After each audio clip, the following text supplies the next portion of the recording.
ಎಲ್ಲರಿಗೂ ನಮಸ್ತೆ.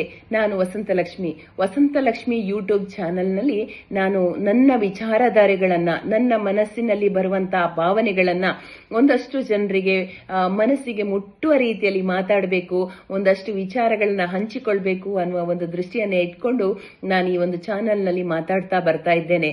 ನನಗೆ ಇವತ್ತಿನ ವಿಷಯದಲ್ಲಿ ಆಧ್ಯಾತ್ಮಿಕ ದೃಷ್ಟಿಯಲ್ಲಿ ಮನೆಯೇ ದೇಗುಲ, ಮನೆಯೇ ಮೊದಲ ಪಾಠಶಾಲೆ, ಈ ಒಂದು ಯೋಚನೆಯಲ್ಲಿ ಒಂದಷ್ಟು ಮಾತುಗಳನ್ನ ಆಡಬೇಕು ಅನ್ನುವ ಒಂದು ಯೋಚನೆಯನ್ನ ಇಟ್ಕೊಂಡಿದ್ದೇನೆ. ಇವತ್ತು ನಾನು ಮಾತಾಡುವ ವಿಚಾರ ಮನೆ ಎಂಬುದು ಮೊದಲ ಪಾಠಶಾಲೆ. ನಮಗೆ ಗೊತ್ತಿದೆ, ಜೀವನದ ಮೊದಲ ಕಿಡಿ ಅಂದ್ರೆ ದೀಪವನ್ನು ಉಳಿಸುವಂತಹ, ಪ್ರಜ್ವಲ ಆಗುವಂತಹ ದೀಪದ ಕಿಡಿ. ಈ ದೀಪದ ಕಿಡಿಯನ್ನ ನಾವು ಹಚ್ಚುವಂತಹದ್ದು ಮನೆಯಿಂದ. ನಮ್ಮ ಜೀವನದ ದೀಪದ ಕಿಡಿಯನ್ನ ಹಚ್ಚುವಂಥದ್ದು ಮನೆಯಿಂದ.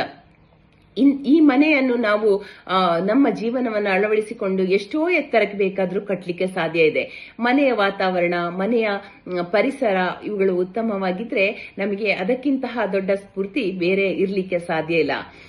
ಅಂತ ಒಂದು ದೃಷ್ಟಿಯನ್ನ ಇಟ್ಕೊಂಡು ಶಾಸ್ತ್ರದಲ್ಲಿ ಹೇಳಬೇಕು ಅಂತ ಹೇಳಿದ್ರೆ, ಮಾತೃದೇವೋಭವ, ಪಿತೃದೇವೋಭವ, ಆಚಾರ್ಯ ದೇವೋಭವ ಅಂತ ಹೇಳ್ತಾರೆ. ಇತ್ತೀಚೆಗಷ್ಟೇ ನಾವು ಗುರುಪೂರ್ಣಿಮೆ ಹಾಗೆ ನಮ್ಮ ಶಿಕ್ಷಕರ ದಿನಾಚರಣೆಯನ್ನ ಆಚರಿಸಿದ್ದೇವೆ.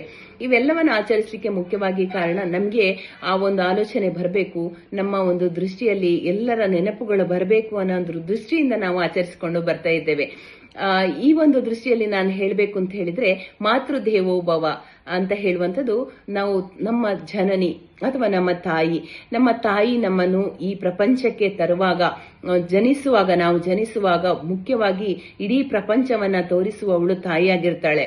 ಅವಳ ಒಂದು ಶಿಸ್ತು, ಅವಳ ಮಮತೆ, ಅವಳ ಲಾಲನೆ, ಅವಳ ಪೋಷಣೆ ಮುಖ್ಯವಾಗಿ ನಮಗೆ ಧೈರ್ಯವನ್ನ ಕೊಡುವಂಥದ್ದು. ಅವಳ ಒಂದು ಅಪ್ಪುಗೆಯಲ್ಲಿ ಬೆಳೆದಂತಹ ನಾವು ನಿಜವಾಗಿಯೂ ಜೀವನವನ್ನು ಎದುರಿಸಲಿಕ್ಕೆ ಮೊಟ್ಟ ಮೊದಲನೇದಾಗಿ ತಾಯಿಯ ಧೈರ್ಯ ನಮಗೆ ಮುಖ್ಯವಾಗಿ ಇರ್ತದೆ. ಅಲ್ಲಿಂದ ನಾವು ಶುರು ಮಾಡಿದಂತ ನಮ್ಮ ಜೀವನಯಾನ ಯಾವ ರೀತಿಯಲ್ಲಿ ಒಂದು ತಾಯಿಯ ಬೆಂಬಲ, ತಾಯಿಯ ಎಲ್ಲವೂ ಕೂಡ ಅಳವಡಿಸಿಕೊಂಡು ನಾವು ನಮಗೆ ಗೊತ್ತಿಲ್ಲದೆಯೇ ನಾವು ನಮ್ಮ ಈ ಒಂದು ಜಗತ್ತನ್ನ ಧೈರ್ಯದಿಂದ ಎದುರಿಸಲಿಕ್ಕೆ ಶುರು ಮಾಡ್ತೇವೆ. ಅದೇ ರೀತಿ ಪಿತೃದೇವೋಭವ, ತಂದೆಯ ಪರಿಶ್ರಮ, ತಂದೆಯ ಜಾಣ್ಮೆತನ, ತಂದೆಯ ಶಿಸ್ತು, ಹಾಗೆ ಅವರ ನಿಷ್ಠೆ, ನಿಯಮಗಳು, ಇವೆಲ್ಲವನ್ನ ಕೂಡ, ಅವರ ಹೊಣೆಗಾರಿಕೆ, ಇವೆಲ್ಲವನ್ನ ಕೂಡ ನಾವು ಅಳವಡಿಸಿಕೊಂಡಿರ್ತೇವೆ. ತಂದೆ ಮಾಡ್ತಾ ಇರುವಂತಹ ಕರ್ತವ್ಯಗಳು ನಮಗೆ ಗೊತ್ತಿಲ್ಲದಂತೆಯೇ ನಮ್ಮನ್ನು ನಮ್ಮ ಮನಸ್ಸಿನ ಆಳಕ್ಕೆ ಇಳಿದಿರ್ತದೆ. ನಾವು ನಮ್ಮ ತಂದೆ ತಾಯಿಯಿಂದ ಎಷ್ಟೋ ಒಂದು ವಿಚಾರಗಳನ್ನು ನಮಗೆ ಅರಿವಿಲ್ಲದೆ ನಾವು ಕಲ್ತಿರ್ತೇವೆ. ಇದಕ್ಕೆ ಮುಖ್ಯವಾಗಿ ಕಾರಣ ಅಂತ ಹೇಳಿದ್ರೆ, ನಮ್ಮಲ್ಲಿರುವಂತಹ ಒಂದು ಧರ್ಮ ಸಂಸ್ಕಾರ ಮನೆಯಲ್ಲಿದ್ರೆ ಖಂಡಿತವಾಗಿ ನಾವು ನಮ್ಮ ಜೀವನವನ್ನು ಯಾವ ರೀತಿಯಲ್ಲಿ ಉತ್ತಮ ರೀತಿಯಲ್ಲಿ ಅದನ್ನು ಬಳಸಿಕೊಳ್ಳಿಕ್ಕೆ ಸಾಧ್ಯ ಇದೆ. ಹಾಗೆ ನಾವು ತಂದೆ ತಾಯಿಯಿಂದ ಕಲಿತಂತ ನಂತರ ನಾವು ಆಚಾರ್ಯ ದೇವೋಭವ, ಶಾಲೆಗಳು, ಗುರುಕುಲಗಳು, ಅದೇ ರೀತಿ ನಮ್ಮ ವಿದ್ಯಾಭ್ಯಾಸಕ್ಕೆ ನಾವು ನಮ್ಮ ತಂದೆ ತಾಯಿ ಕಳಿಸ್ತಾರೆ. ನಾವು ವಿದ್ಯಾವಂತರಾಗ್ತೇವೆ, ಶಾಲೆಗಳಲ್ಲಿ ಕಲಿತೇವೆ. ಒಂದಷ್ಟು ಮನೆಯಲ್ಲಿ ಕಲಿತಂತ ವಿದ್ಯೆಗಳು, ಬುದ್ಧಿಗಳು, ಜಾಣ್ಮೆತನ, ಇವೆಲ್ಲವುಗಳಿಂದ ನಾವು ಶಾಲೆಯಲ್ಲಿ ನಮ್ಮ ಶಿಸ್ತನ್ನು ಅಳವಡಿಸಿಕೊಂಡಾಗ ನಾವು ಶಾಲೆಯಲ್ಲಿ ಕೂಡ ಉತ್ತಮ ಅಂಕವನ್ನು ಗಳಿಸ್ತೇವೆ. ಎಲ್ಲರ ಜೊತೆ ಸ್ನೇಹ ಸಂಬಂಧವನ್ನ ಬೆಳೆಸ್ತೇವೆ. ಎಲ್ಲರ ಜೊತೆ ನಾವು ಉತ್ತಮವಾದಂತಹ ಸಂಪರ್ಕವನ್ನ ಇಟ್ಕೊಳ್ತೇವೆ, ಎಲ್ಲರನ್ನ ಗೌರವಿಸ್ತೇವೆ.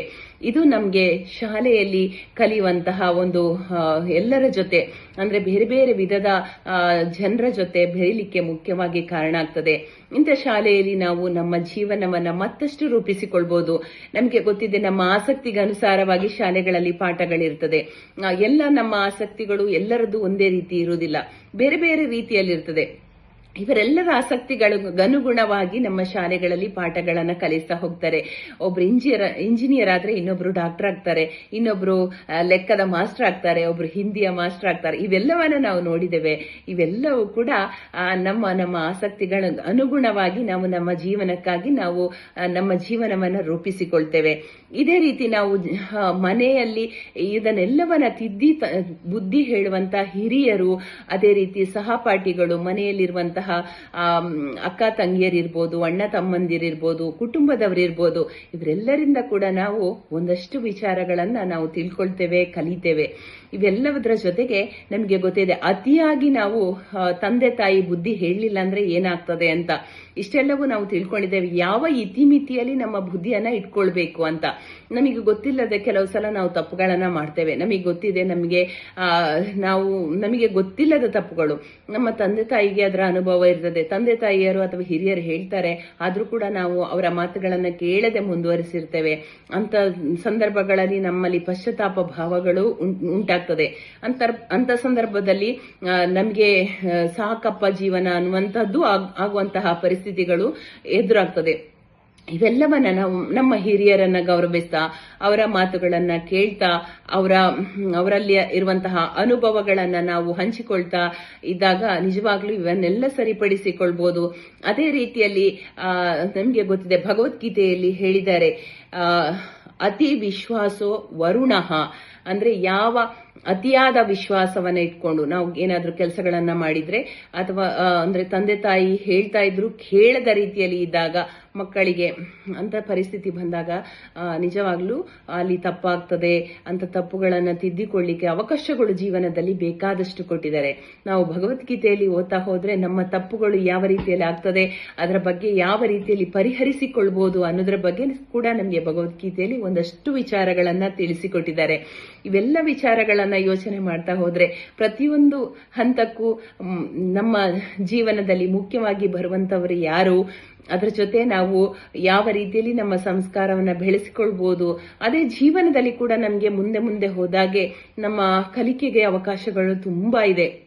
ಯಾವುದನ್ನು ಬೇಕಾದ್ರೂ ಕಲಿಬಹುದು, ಯಾವುದನ್ನು ಬೇಕಾದ್ರೂ ಅಳವಡಿಸಿಕೊಳ್ಬಹುದು. ನಮ್ಮ ಜೀವನದಲ್ಲಿ ಉತ್ತಮವಾಗಿ ಇಟ್ಕೊಳ್ಳಿಕ್ಕೆ ಯಾವುದು ಸಾಧ್ಯವೋ ಅವುಗಳೆಲ್ಲವನ್ನ ನಾವು ಖಂಡಿತವಾಗಿ ಇಟ್ಕೊಳ್ಳಿಕ್ಕೆ ಸಾಧ್ಯ ಇದೆ. ಇವೆಲ್ಲವ ವಿಷಯಗಳನ್ನು ನಾನು ಮಾತಾಡ್ತಾ ನಿಮ್ಮೆಲ್ಲರೊಂದಿಗೆ ಒಂದು ಮನೆ ಅಂದ್ರೆ ಯಾವ ರೀತಿಯಲ್ಲಿ ಇರಬೇಕು, ಅದರ ವಾತಾವರಣದಲ್ಲಿ ಮಕ್ಕಳು ಬೆಳೆದಾಗ ಯಾವ ರೀತಿಯಲ್ಲಿ ಆ ಮಕ್ಕಳ ಮೇಲೆ ಪರಿಣಾಮ ಬೀರ್ತದೆ, ಮಕ್ಕಳನ್ನು ಬೆಳೆಸುವಂತಹ ರೀತಿ ಹೇಗಿದ್ರೆ ಚಂದ, ಯಾವ ರೀತಿಯಲ್ಲಿ ಉತ್ತಮವಾಗಿ ಇರಬೇಕು, ಇದರ ಬಗ್ಗೆ ಒಂದಷ್ಟು ಮಾಹಿತಿಗಳನ್ನ ನಾನು ನಿಮ್ಗೆ ಹೇಳಿದ್ದೇನೆ. ನನ್ಗೆ ಗೊತ್ತಿದ್ದ ಮಟ್ಟಿಗೆ ಯಾವ ಮಕ್ಕಳು ಕೂಡ ಕೀಳಲ್ಲ, ಯಾವ ಮಕ್ಕಳು ಕೂಡ ಉತ್ತಮ ಅಂಕ ಪಡೆದ ಕೂಡಲೇ ಅವರೇನು ದೊಡ್ಡ ಸ್ಥಿತಿವಂತರಾಗ್ಲೂ ಇಲ್ಲ. ಯಾವಾಗ ಜ್ಞಾನ ನಮ್ಮಲ್ಲಿ ಅತ್ಯಂತ ಹೆಚ್ಚಾಗಿ ಬರುತ್ತದೋ, ಒಬ್ಬರನ್ನೊಬ್ರು ಸ್ನೇಹದಿಂದ ಬೆಳೆಸುವಂತಹ ಪ್ರೋತ್ಸಾಹಿಸುವ ಗುಣ ಬರ್ತದೋ, ಸ್ನೇಹವನ್ನ ಬೆಳೆಸಿಕೊಂಡು ಒಬ್ಬರನ್ನೊಬ್ಬರಿಗೆ ಧೈರ್ಯ ತುಂಬಿಸುವ ಗುಣ ಬರ್ತದೋ, ಆಗ ಮಾತ್ರ ಸಮಾಜದಲ್ಲಿ ಉತ್ತಮವಾಗಿ ಬೆಳೆಯಲು ಸಾಧ್ಯ. ಸಮಾಜದಲ್ಲಿ ಪ್ರತಿಯೊಬ್ಬರು ಕೂಡ ಈ ರೀತಿಯಲ್ಲಿ ಬೆಳವಣಿಗೆಯಲ್ಲಿ ಬೆಳೆದಾಗ ಸಮಾಜ ಕೂಡ ಉನ್ನತ ಸ್ಥಾನಕ್ಕೆ ಬರಲಿಕ್ಕೆ ಸಾಧ್ಯ ಇದೆ. ಯಾವಾಗ ಅತಿ ಆಸೆ ಮಾಡ್ತೇವೋ, ಸಮಾಜದಲ್ಲಿ ನಮಗೆ ಗೊತ್ತಿದೆ ಎಷ್ಟೊಂದು ಕೆಟ್ಟ ಆಸೆಗಳಿಗೆ ಬಲಿಯಾಗಿ ನಮ್ಮ ಜೀವನವನ್ನು ನಾವು ಕಳೆದುಕೊಳ್ಳುವಂತಹ ರೀತಿ, ಇವೆಲ್ಲವನ್ನ ನೋಡಿದಾಗ ಸಮಾಜಕ್ಕೆ ನಾವು ಕೊಡುವಂತ ಕೊಡುಗೆಗಳು ಏನಾಗಿರ್ಬೇಕು, ನಮ್ಮ ಮಕ್ಕಳು ಯಾವ ರೀತಿಯಲ್ಲಿ ಬೆಳೆದು ಅವರು ಸಮಾಜಕ್ಕೆ ಏನನ್ನು ಯಾವ ರೀತಿಯಲ್ಲಿ ಕೊಡಬೇಕು, ಇದಕ್ಕೆ ಮುಖ್ಯವಾಗಿ ನಮ್ಮ ಜೀವನದಲ್ಲಿ ಬರುವಂತವರು ಯಾರು, ಇವುಗಳೆಲ್ಲವನ್ನ ನಾನು ಒಂದಷ್ಟು ನನ್ನ ವಿಚಾರಧಾರೆಯಲ್ಲಿ ನಾನು ಮಾತಾಡಿದ್ದೇನೆ. ನಿಮ್ಗೆ ಎಷ್ಟರ ಮಟ್ಟಿಗೆ ಸಂತೋಷವನ್ನ ಕೊಟ್ಟಿದೋ ಗೊತ್ತಿಲ್ಲ, ಆದ್ರೆ ನೀವೇನೇ ಇದ್ರೂ ಕೂಡ ನನಗೆ ಕಮೆಂಟ್ ಅಲ್ಲಿ ಬರೆದು ತಿಳಿಸ್ತೀರಿ ಅಂತ ಹೇಳ್ತಾ ನನ್ನ ಮಾತುಗಳನ್ನ ಆಲಿಸ್ತಾ ಇದ್ದ ನಿಮ್ಮೆಲ್ಲರಿಗೂ ಧನ್ಯವಾದಗಳನ್ನ ಹೇಳ್ತಾ ನನ್ನ ಮಾತುಗಳನ್ನ ಮುಗಿಸ್ತಾ ಇದ್ದೇನೆ. ಎಲ್ಲರಿಗೂ ನಮಸ್ಕಾರ.